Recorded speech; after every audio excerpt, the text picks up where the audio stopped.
ایک تو میں چاہتا تھا کہ ذرا سننے والے خاص طور پہ ینگ لوگ ہیں، پرانے لوگوں کی تو ہدایت کا راستہ خدا نے خاصا بند کیا ہوا ہے، لیکن جو یوتھ ہے اس کو تو کم از کم سمجھ آئے۔ سید علی الحسن نقوی صاحب نے ابھی آپ سے کویشچن کیا تھا کہ مرزا صاحب اور یہ سب یہ کہتے ہیں، یہ آپ سے پچھلی یہ گفتگو بھی لاسٹ میرا خیال ہے ان سے جو ہوئی ہے، انہوں نے کہا کہ حضرت علی اتنے جرئی، طاقتور اور اتنے دلیر انسان، تو جب اللہ کے رسول بتا گئے اور ان کو نامزد کر گئے اور مولا بھی مقرر کر گئے، اور پھر جو ورڈنگ ہے وہ اس حدیث کی جو کہ اہل سنت اہل تشیع دونوں میں پائی جاتی ہے، وہ اتنی اوپن ورڈنگ ہے، یعنی کہ سورہ نجم میں اللہ کہتا ہے کہ وما ینطق عن الہوی، اللہ کے رسول اپنی مرضی سے کچھ نہیں بولتے، ان ہوا الا وحی یوحی، سوائے اس کے جو ہم ان کو وحی کر دیں، اور اللہ کے رسول نے کہہ دیا کہ جس جس کا میں مولا اس کا علیم۔ اب اللہ کے رسول تو مولا کائنات ہیں، مطلب پوری کائنات کے ہیں، اور اصل میں ہم کائنات سمجھتے ہیں اس دنیا کو، کائنات میں تو جبرائیل بھی ہے، اور خدا کو چھوڑ کر پوری کائنات کے مولا اگر محمد رسول اللہ ہیں تو اللہ نے نامزد کر دیا مولا علی کو۔ اور وہ ان کا سوال یہ تھا کہ جب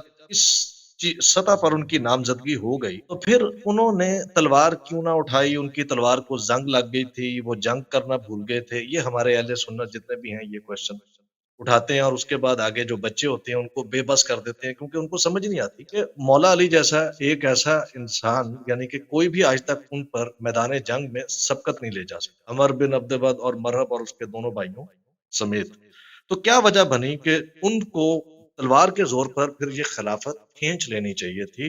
ایک ایسا پوائنٹ جس کی دلیل کوئی ایسی مضبوط ہو، صرف ایک کسی پوائنٹ کی، کہ جس سے یہ ثابت بچوں کو کیا جا سکے کہ مولا علی کے تلوار نہ اٹھانے کا جو فعل تھا وہ مماثلت رکھتا ہے کسی نبی کی جو ہے سنت سے۔ دیکھیں اس کے بہت سارے انبیاء علیہ السلام کی سنن ہے۔ حضرت لوط علیہ السلام کا واقعہ آپ قرآن مجید میں نے اسی سوال کے جواب میں بار بار پڑھا ہے۔ ہم شیعوں کا عقیدہ ہے کہ اہل بیت علیہ السلام انبیاء سے افضل ہیں، سوائے حضرت خاتم الانبیاء صلی اللہ علیہ وسلم کے، لیکن ہمارے بھائی کہتے ہیں نہیں، انبیاء افضل ہیں ان سے۔ ٹھیک ہے، اگر انبیاء افضل ہیں، انبیاء میں سے ایک نبی ہے حضرت لوط علیہ السلام۔ حضرت لوط علیہ السلام آپ کے نزدیک امیر المؤمنین علی بن ابی طالب علیہ السلام سے افضل ہے۔ ان کا واقعہ آپ دیکھ لیں قرآن مجید میں، ان کے گھر کو گھیرا جاتا ہے، اور کس لیے گھیرا جاتا ہے کہ کفار نے دیکھا کہ ان کے گھر کے اندر کچھ مہمان آئے جو بڑے خوبصورت ہیں۔ اس کی وائف بھی، بیوی بھی جو ہے وہ بھی پلید کردار کیا، اس نے اپنے گھر کے چھت کے اوپر آگ جلائی ہے تاکہ لوگوں کو دعوت دیا جائے کہ یہاں پہ خوبصورت نوجوان ہیں۔ تو وہ لوگ کیا کرتے تھے؟ خوبصورت نوجوانوں کو ریپ کرتے تھے، ان کا کام یہی تھا۔ وہ زبردستی ان کے گھر کے اندر گھس آئے ہیں۔ حضرت لوط علیہ السلام نے ان سے خطاب میں یہی فرمایا کہ تم میرے قوم میں بیٹیاں ہیں، میرے قوم میں بیٹیاں، ان سے تم نکاح کر لو، تمہاری شہوت نے بہت تمہیں تنگ کیا ہے، تم شادی کر لو، تمہاری شادی ہو جاتی ہے، اس سے تم اس طرح آ جاتے ہو میں تمہارے نبی نہیں مانتے، میں تمہارے قوم کا بزرگ تو ہوں، ایک عمر رسیدہ ایک بوڑھا آدمی تو ہوں، میرے قوم کے ساتھ، میرے مہمانوں کے سامنے تم مجھے اس طرح بے عزت کرنے لگے ہو کہ میرے گھر کے اندر گھس کے تم مجھے کہتے ہیں کہ ہٹ جاؤ، اور ہم تمہارے مہمانوں کے ساتھ بدفعلی انجام۔ اس طرح دنیا بغیرتی، اس طرح دنیا میں تو کوئی مثال ہی نہیں ملتا بھائی۔ مجھے تو نہیں لگتا جو حضرت لوط علیہ السلام کے ساتھ جو ظلم ہوا ہے نا، جو زیادتی ہوئی ہے، جو حد کے حرمت ہوا ہے، اس طرح تو میں نہیں سمجھتا کہ کسی شخص کے ساتھ اس انداز سے کہ اس کے گھر کے اندر گھس کے کہ میں آپ ہٹ جائیں، اس کی بیوی کے سامنے، اس کی بیٹیوں کے سامنے، ہم آپ کے مہمانوں کو ریپ، آپ ہٹ جائیں سامنے سے۔ تو حضرت لوط علیہ السلام نے ان سے کہہ دیا کہ تم یہ کرو۔ تو حضرت لوط علیہ السلام کا تلوار کہاں گیا تھا؟ حضرت لوط علیہ السلام بیٹیوں کا آفر دے رہے ہیں کہ بیٹیوں سے، میرے قوم کے بیٹیوں سے شادی کرو۔ انہوں نے کہا کہ آپ کو پتہ ہے کہ ہم کیا چاہتے ہیں، ما لنا فی بناتک من حق وانک لا تعلم ما نريد، آپ جانتے ہیں کہ ہم کو آپ کی بیٹیوں میں کوئی رغبت ہے ہی نہیں، بیٹیاں آپ کی نہیں چاہیے، آپ بخوبی جانتے ہیں کہ ہم کس لیے آئے آپ کے گھر پہ۔ تو حضرت لوط علیہ السلام نے ان کے جواب میں کیا کہا؟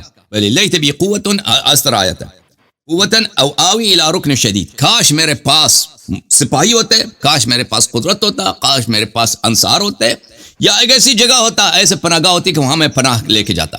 بالکل بے بس ہو گیا ایک نبی۔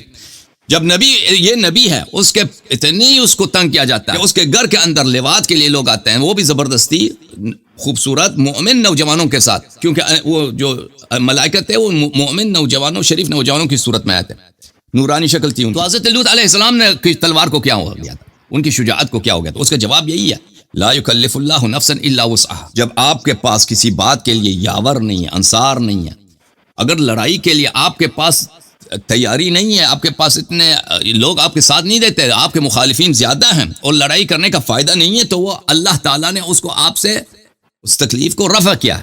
حضرت ہمارے رسول پاک صلی اللہ علیہ وآلہ وسلم جب مکہ مکرمہ میں تھے تو ان کے سامنے سب کچھ تھا۔ مکہ شریف میں کعبہ شریف بت خانہ تھا، کعبہ شریف جو اللہ کا گھر ہے، طاہر بیتی اللہ کا گھر، بیتی للطائفین والعاکفین رکع السجود، وہ گھر جس کا ایک جھاڑو دینے والا ابراہیم علیہ السلام ہے، دوسرا جھاڑو دینے والا کون؟ اسماعیل علیہ السلام. طاہر بیت، اس بیت کو صاف کرو، یہ گھر اتنا پاک ہے. وہ اس کو لوگوں نے بت خانہ بنایا تھا، ان کے خاندانی بت ہوتے تھے بہت سارے، اور لوگ وہاں پہ آ کے بتوں کے سامنے پوجا کرو، سجدہ کرو، یہ کرو. اور پھر حضرت رسول صلی اللہ علیہ وآلہ وسلم کے اصحاب کو، ان پرانے مسلمانوں کو کس طرح قتل کیا جاتا تھا. حضرت عمار ابن یاسر کے والد گرامی کو اس طرح قتل کیا گیا کہ ان کی، میں آپ یہ تاریخ میں موجود ہے کہ ان کے فرج میں، یعنی ان کی شرمگاہ میں ڈنڈی ڈال کے ان کو اس طرح شہید کیا گیا تھا بیچارے کو. اس طرح رسول پاک صلی اللہ علیہ وسلم کی غیرت کہاں ہے ان کی؟ پیغمبر کو پتہ نہیں، بالکل پیغمبر کی غیرت میں کوئی شک ہے؟ جو اللہ نے ہمارے نبی صلی اللہ علیہ وسلم سے زیادہ غیور کسی کو نہیں بنایا، باعزت کسی کو نہیں بنایا. لیکن وقت ایسا ہے کہ اگر پیغمبر صلی اللہ علیہ وسلم تلوار اٹھائے نا، آج ہم اور آپ کلمہ گو نہ ہوتے. اگر اس وقت نبی صلی اللہ علیہ وسلم کہتے ہیں کہ اب آج میرے عمار یاسر کی مدر کے ساتھ، ان کی ماں کے ساتھ یہ ظلم ہوا ہے، میں اس کا بدلہ لینا چاہتا ہوں، وہ تلوار اٹھاتے، وہ خود بھی شہید ہو جاتے، ان کے 4-5 ساتھ جو ساتھی تھے، وہ ان کے یا اہل خانہ تھے، وہ بھی شہید ہو جاتے. آج میں اور آپ، نہ قرآن ہوتا، نہ نماز ہوتا، کعبہ آج بھی ایک بڑا بتخانہ ہوتا، دنیا کا سب سے بڑا بتخانہ کعبہ ہوتا. تو نبی کریم صلی اللہ علیہ وآلہ وسلم نے اللہ کے حکم سے صبر کیا. اگر یار یاور انصار سپاہی نہیں ہے کام کے لیے، آپ کے پاس طاقت نہیں ہے، اگر آپ وہ قدم اٹھاتے ہیں اس کا ضرر زیادہ ہے تو وہ حرام ہے. ابھی آپ حج کے لیے جائیں بھائی، اگر حج پہ جانا آپ کے لیے مضر ہے، آپ حج پہ جانے سے آپ کی اتنی بیماری، آپ مر جائیں گے، آپ پہ حج جانا حرام ہے، آپ نہ جائیں، آپ نہیں جا سکتے حج. تو اسی طرح رسول پاک صلی اللہ علیہ وسلم نے نہیں کیا. امیر المؤمنین علیہ الصلوۃ والسلام اگر اس وقت تلوار اٹھاتے، اگر اس وقت لڑائی کرتے، تو آپ کی خدمت میں عرض یہ ہے کہ کیا ہوتا اس وقت؟ وہ خود شہید ہو جاتے، ان کے بیٹے شہید ہو جاتے، ان کا یعنی اسلام ختم ہو جاتا.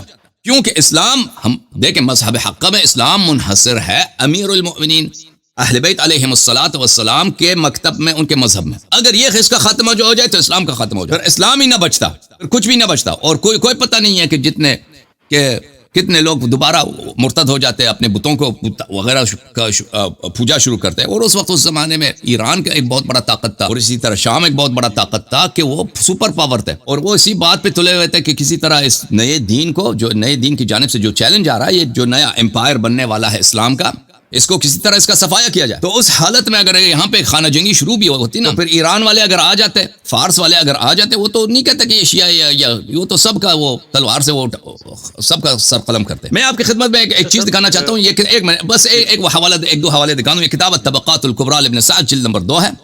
یہاں پہ ملاحظہ فرمائیے سریت اسامہ ابن زید ابن حارثہ، اسامہ ابن زید کا جو لشکر ہے جو شام کی طرف ہے. اچھا، یہاں پہ ملاحظہ فرمائیے فلم يبق احد من وجوه المهاجرين والانصار الا انتدب في تلك الغزوه فيهم ابو بکر وعمر بن الخطاب.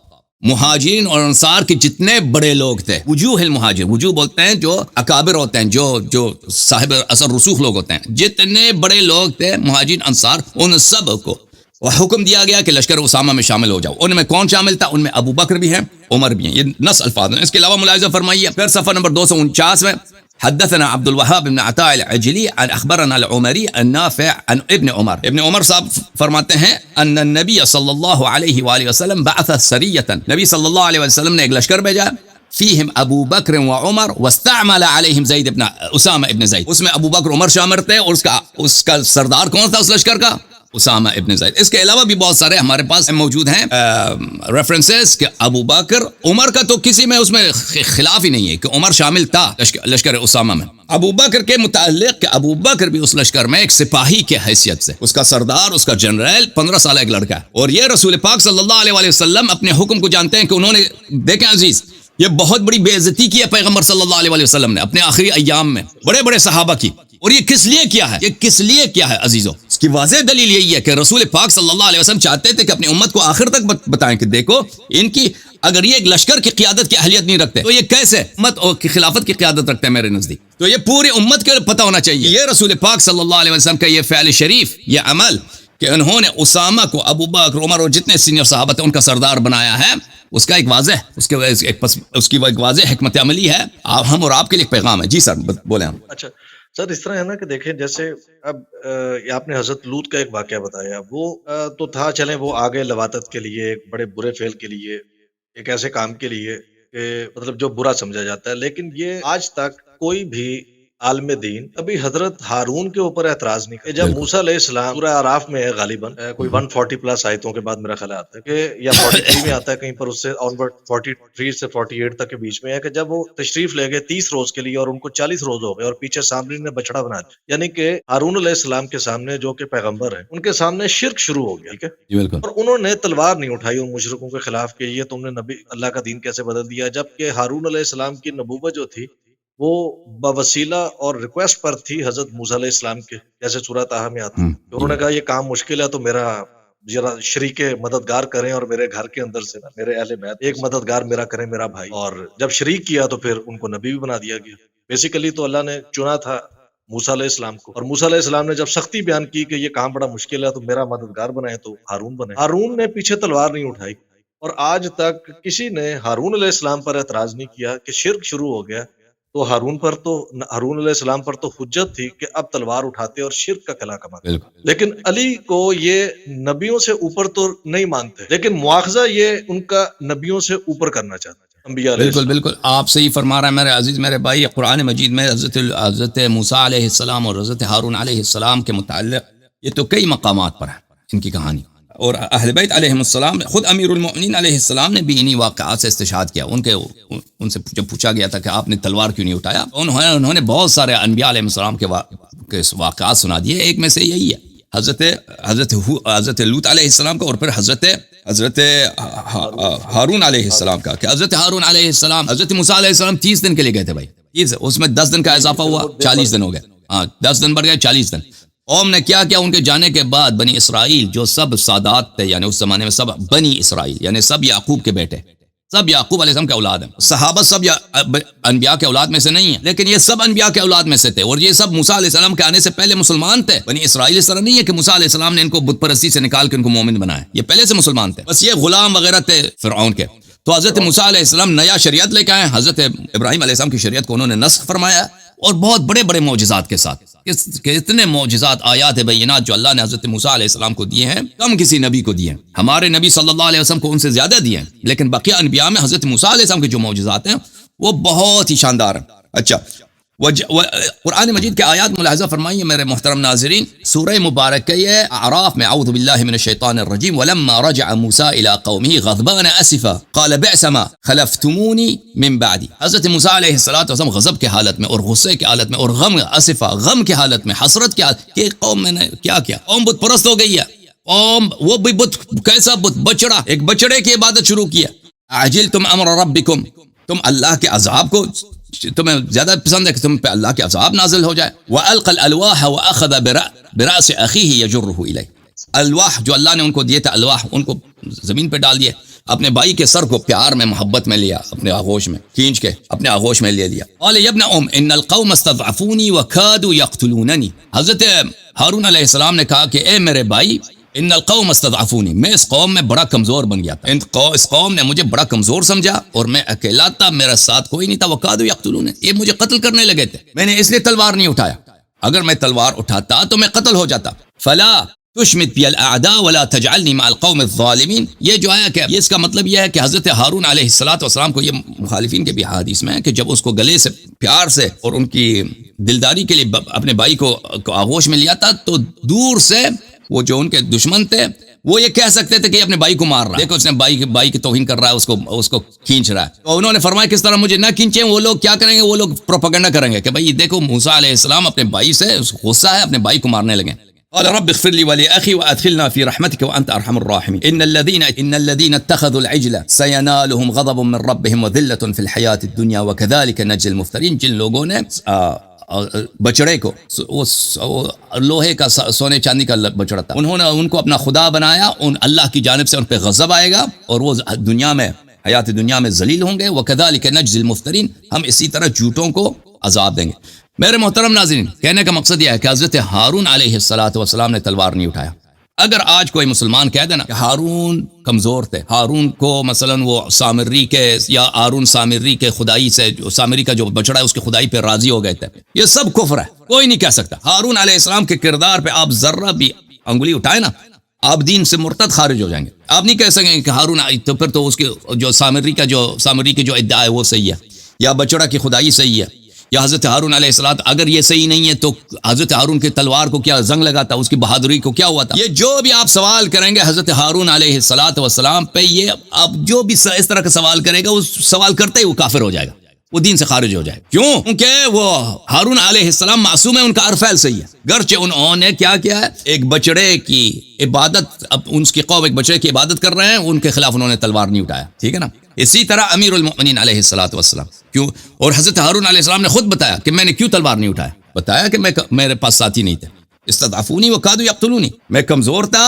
میرے ساتھی نہیں تھے، اور یہ لوگ مجھے کمزور سمجھ رہے تھے اور مجھے قتل کرنے لگے. تو اگر یہ حضرت ہارون علیہ السلام کا یہ کام بن سکتا ہے، ان کے پہ اگر کوئی اعتراض کرے وہ کافر ہو جاتا ہے، اور حضرت ہارون علیہ السلام کا یہ کیس اللہ کے نزدیک مقبول، قرآن میں یہ مقبول، رسول اللہ صلی اللہ علیہ وسلم کے دین میں یہ مقبول ہے، تو امیر المؤمنین علیہ السلام اگر تلوار نہیں اٹھاتے کیونکہ ان کا کوئی ساتھی نہیں، یا شریعت ہی یہی ہے بھائی، جہاد کے لیے اس کے لیے طاقت کی ضرورت ہے. خود رسول پاک صلی اللہ علیہ وسلم کی سنت تو صحیح سیرت ہی یہی ہے. اور پھر وہ میں نے آپ کو بار بار وہ مسلم کا حدیث دکھا دیا نا، اگر خلیفہ کافر بھی ہے، آپ کو مار بھی رہا ہے، اور شیطان بھی ہے، وہ اس کے خلاف تلوار اٹھانا حرام ہے، بلکہ اس کی طاعت واجب ہے، تو پھر تو کون اعتراض کر سکتا ہے کہ امیر المومنین علیہ السلام نے کیوں تلوار نہیں اٹھایا؟ مزید کوئی سوال ہے شاہ صاحب؟ جی، اس کا مطلب پھر یہ ہوا کہ اگر میں آج کو اس کو سم اپ کروں تو اس کا مطلب یہ ہے ٹوٹل کہ جو اللہ کے رسول نے غزوہ تبوک پہ کہا تھا کہ علی میری اور آپ کی نسبت موسیٰ اور ہارون والی، تو یعنی کہ یہ اللہ کے رسول کا جو علم غیب تھا اس میں یہ موجود تھا کہ حضرت علی کو بھی ہارون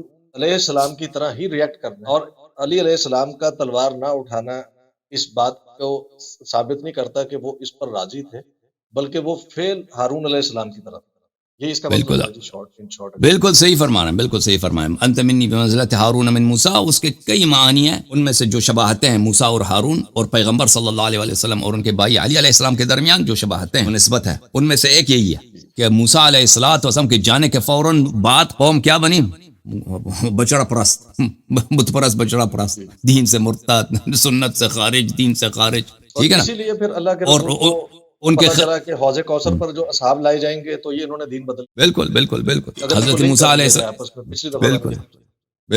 بالکل صحیح فرمایا. وہ اس کی تو وجہ یہی نا کہ پیغمبر صلی اللہ علیہ وسلم نے خود فرمایا کہ میرے صحابہ، بخاری میں موجود ہے کہ صحابہ جو ہیں وہ بت پرست نہیں ہو جائیں گے، مشرک نہیں ہو جائیں گے، لیکن یہ لوگ دین میں بدعت ڈالیں گے، دین میں بدعت کی وجہ سے یہ جہنم میں جائیں گے. یہ تو میں نے آپ کو بار بار دکھا دیا کہ رسول پاک صلی اللہ علیہ وسلم بخاری میں وہ واضح طور پہ فرماتے ہیں کہ مجھے اس بات کا ڈر نہیں ہے، تم لوگ میرے بعد مشرک ہو جاؤ گے لیکن تم دنیا پرست ہو جاؤ گے. اور فرمایا کہ حوض کوثر پہ میرے صحابہ لائے جائیں گے اور ان کو میرے سے دور جہنم کی طرف لے جائیں گے. میں کہوں گا یہ میرے صحابہ ہیں. آواز آئے گی کہ آپ کو پتہ نہیں کہ انہوں نے، یہ نہیں کہ انہوں نے اپنا دین چینج کیا ہے، یہ بت پرست بن گئے، کرسچن بن گئے، نہیں، یہ انہوں نے دین میں کیا بدعتیں داخل کی ہیں، یعنی شریعت کو ان لوگوں نے چینج کیا، دین کو ان لوگوں نے چینج کیا ہے نا. تو یہ ایک حدیث، دو حدیث تو نہیں ہے، بخاری مسلم میں شاید یہ اگر انسان گنتی کرے شاید 40-50 حدیث ہوئی، بہت زیادہ.